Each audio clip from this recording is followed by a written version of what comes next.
বন্ধুরা, দেখুন ড্রাগন গাছটার মধ্যে কত রকম ফুল ফল আর কলি রয়েছে। তো একটিমাত্র যত্নে কি এটা সম্ভব হয়েছে? কখনোই নয়।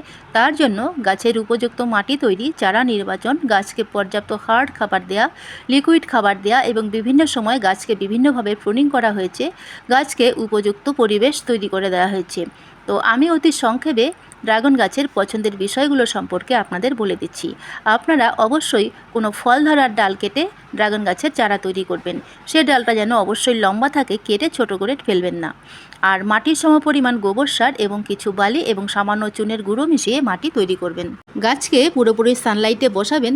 গাছে অত্যাধিক জল দেবেন না, সেই জন্য টবের ড্রেনেজটা খুব ভালো রাখবেন, যাতে অতিরিক্ত জল হলে সেই ড্রেনেজ দিয়ে জল বেরিয়ে যেতে পারে। টবের মাটি সবসময় শুকনো শুকনো এবং ঝুরঝুরে রাখার চেষ্টা করবেন। মাসে অন্তত একবার করে সর্ষের খোল পচা জল দেবেন গাছের গোড়ায়, এবং মাসে একবার করে কোনো ফাঙ্গিসাইড গুলে গাছের উপরে স্প্রে করে দেবেন। গাছ পর্যাপ্ত হেলদি হয়ে গেলে পটাশ জাতীয় খাবার দেবেন। এভাবেই গাছ বড় হয়ে যাবে। এরপর থেকে গাছের বয়স যখন 1 বছরের ওপরে হয়ে যাবে, তখন অবশ্যই আপনি এই গাছ থেকে ফল আশা করতে পারেন।